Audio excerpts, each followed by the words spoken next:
Mwana wa Mungu.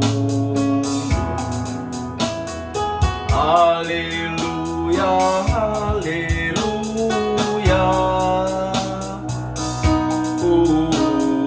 Na kuabudu Mwana wa Mungu. Haleluya, haleluya.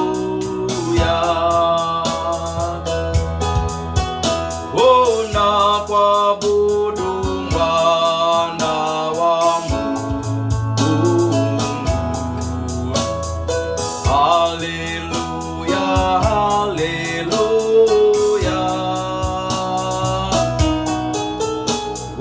Na kuabudu Mwana wa Mungu. Haleluya, haleluya. Na kuinua Mwana wa Mungu. Haleluya, haleluya.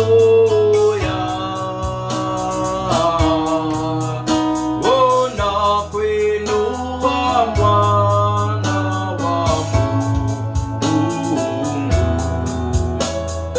Haleluya, haleluya.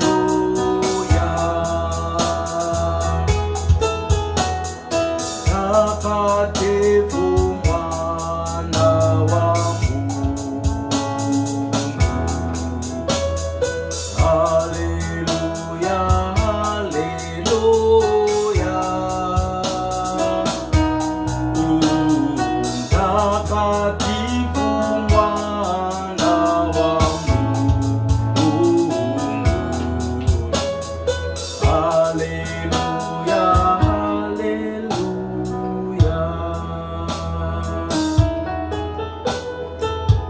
Takatifu Mwana wa Mungu.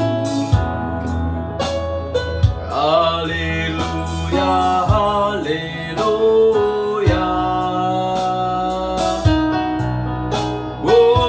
Mtakatifu Mwana wa Mungu. Haleluya,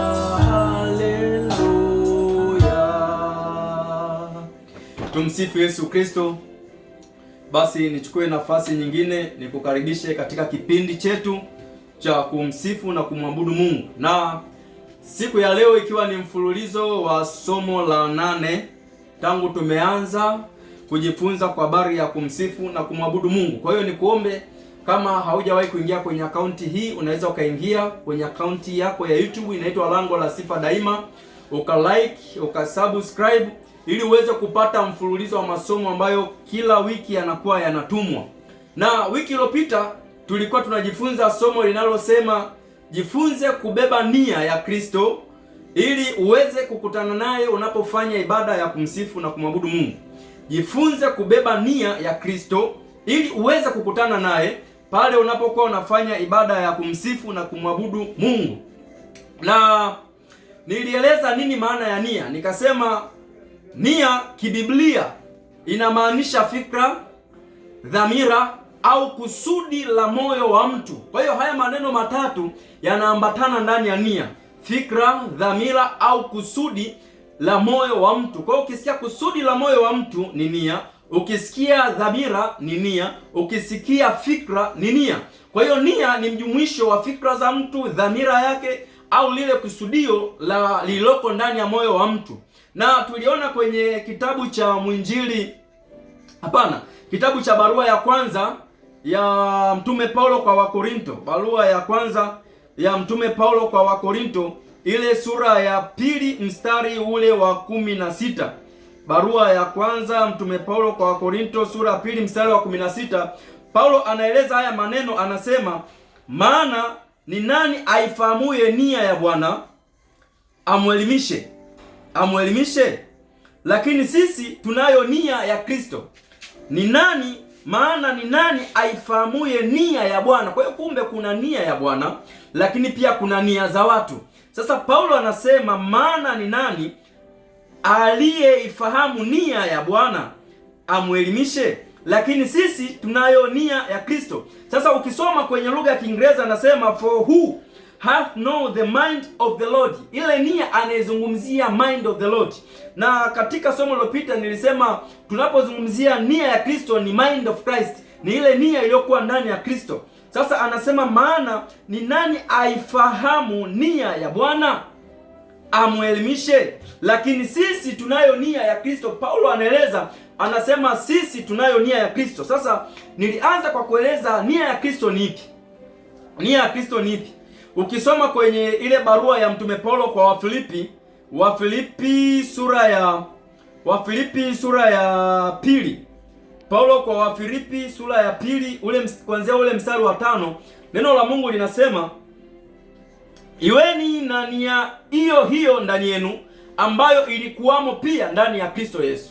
Iweni na nia hiyo hiyo ndani yenu ambayo ilikuwamo pia ndani ya Kristo Yesu, ambaye yeye mwanzo alikuwa yuna namna ya Mungu, naye hakuona kule kuwa sawa na Mungu kuwa ni kitu cha kushikamana nacho, bali alijifanya kuwa hana utukufu, akatoa namna ya mtumwa, akawa ana mfano wa mwanadamu.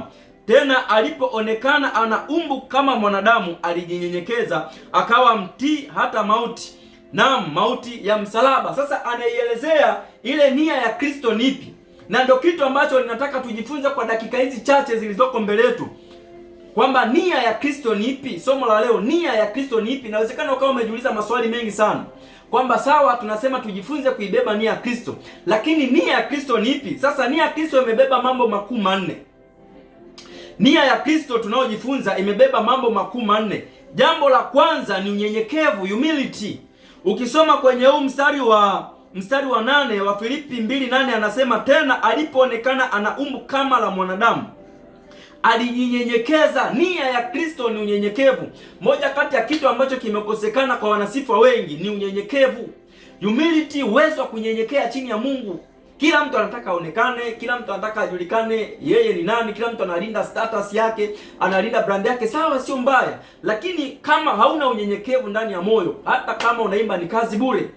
Nimekuwa kwenye hizi timu nilioeleza kwa muda mrefu, kwa hiyo ninachokizungumza nina uhakika nacho, ninachokizungumza nimekiexperience kama mwalimu.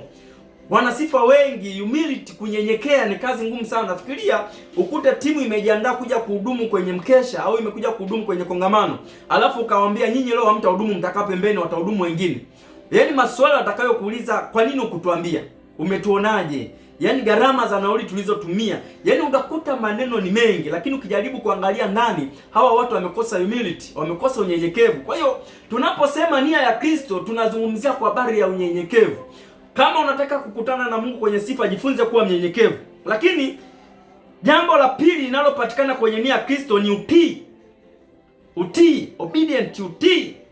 Yaani kutii kwa habari ya Mungu. Ndio maana anasema, tena alipoonekana ana umbo kama la mwanadamu, moja, alijinyenyekeza, pili, akawa mtii hata mauti. Alikuwa mtii. Mungu anapendezwa na watu wenye utii wa moyo, si watu wenye vipawa, si watu wenye sauti nzuri, si wapiga vinanda wazuri, si watu ambao wana shamla nyingi. Mungu anapendezwa na watu ambao ni watii. Ukisoma kwenye kitabu cha Samueli wa kwanza ile sura ya 15 mstari ule wa 22. Samueli wa kwanza sura ya 15 mstari wa 22, neno la Mungu linasema hivi, anasema, naye Samueli akasema. Sasa ni Samueli anamuuliza Sauli. Sauli alipewa maagizo na Mungu. Mungu akamwambia Sauli, nenda kapija Amaleki, teketeza kila kitu. Yeye akaenda kaacha wanyama wazuri, akaacha ng'ombe wazuri, kwa sifa ya kwamba akiviteketeza atapata hasara, kwa sifa ya kwamba pengine akiviacha kija kuvitoa dhabihu kwa Bwana, Mungu atamsifia. Sasa Samueli anamuuliza, naye Samueli akasema, je, Bwana hazipendi sadaka za kuteketezwa na dhabihu sawasawa na kutii sauti ya Bwana? Anamuuliza, Mungu havipendi hivyo vitu sawasawa na kutii? Anasema, angalia, kutii ni bora kuliko dhabihu na kusikia kuliko mafuta beberu. Kwanza kutii. Una uwezo wa kumtii Mungu, una uwezo wa kuwatii viongozi wenzako. Kuna watu wako juu ya kwaya, kuna watu ukiwaeleza wao ndio wasemaji wakuu, kuna watu ukiwaeleza wanatetemesha kwa sababu ya sauti zao nzuri, kwa sababu ya kipawa alicho nacho, pengine kwa sababu ndo mpiga kinanda waliye naye kwenye kwaya. Kwa hiyo hana uwezo wa kumtii kiongozi. Sasa hii siyo nia ya Kristo. Nia ya Kristo tunayezungumzia ni uwezo wa kutii. Ndio maana Paulo anasema alipoonekana yuko katika umbo la mwanadamu alijinyenyekeza, lakini jambo la pili alitii. Jifunze kuwa obedient, jifunze kuwa mtii. Hata kama kiongozi umemzidi, hata kama huyo kiongozi hajui kusolo, hata kama huyo kiongozi pengine hawezi kufanya kitu kikubwa kama wewe, jifunze kuwa na respect, jifunze kuwa na heshima. Mwenye heshima anaibeba nia ya Mungu, mwenye heshima anaibeba sauti ya Mungu, mwenye heshima anaibeba huduma ya Mungu. Lakini jambo la tatu, kwenye nia ya Mungu tunasema hatutafuti faida zetu wenyewe, bali tunaitafuta faida ya Kristo ambaye amebeba nia ya Mungu. Hatafuti faida yake, anatafuta faida ya Mungu. Wengi tunafanya vitu kwa maslahi yetu. Tunafanya kwa mfano vipindi mbalimbali ili tusifike, tunafanya huduma ili tusifike, watu waone kwamba tumekuwa, tumemachua. Lakini ukijaribu kuangalia ndani yake, hakuna anayetafuta nia ya Kristo. Ukitafuta ndani yake, hakuna anayesema nafanya ili Mungu akatukuzwe. No, nafanya ili ionekane kwamba na mimi nimefanya nini, nimefanya. Sasa hii sio nia ya Kristo. Na wala ukifanya hivyo sio kategemea kwamba utakuwa na matokeo makubwa. Ni kweli utafanya na watu watakusifia, lakini uwe na uhakika mbele za Mungu hautakuwa na matokeo yoyote. Mungu anatafuta wale ambao wanafanya kwa utukufu wa Mungu. Ukipata nafasi utasoma kwenye ile Injili ya Luka sura ya kwanza mstari wa 34 mpaka mstari wa 38. Bikira Maria anasema, tazama mimi ni mtumishi wa Bwana, na iwe kwangu kama yeye alivyonena, kama ni mapenzi ya Mungu yatimizwe. Hakuwa anatafuta kuonekana, ila anasema mapenzi ya Mungu yatimizwe. Na jambo la 4, kulikubali kusudi la Mungu. Kwenye nia ya Mungu, lazima mwenye nia ya Mungu anakubali kulibeba kusudi la Mungu. Je, wewe una uwezo wa kulibeba kusudi la Mungu? Kwenye huduma yako una uwezo wa kulibeba kusudi la Mungu? Unapoitwa kwenye huduma, je, umebeba kusudi la Mungu? Utumishi unaofanya umebeba kusudi la Mungu? Kama umebeba makusudio yako, au kama mmebeba makusudio ya kwaya yenu, uwe na uhakika hamjaibeba nia ya Kristo. Kwa hiyo nilipokuwa nimeanza kuzungumzia kwa habari ya kwamba jifunze kubeba nia ya Kristo, ninachokimaanisha ni kwamba ndani ya nia ya Kristo kuna kunyenyekea, kuna utii, kuna kuitafuta faida ya Kristo, lakini kuna kukubali kusudi la Mungu. Mungu akubariki sana. Tutakutana kwenye kipindi kinachofuatia. Naomba ulike, subscribe, uendelee kupata mfululizo wa masomo. Mwalimu Beni, Mungu akubariki sana. Tumsifu Yesu Kristo.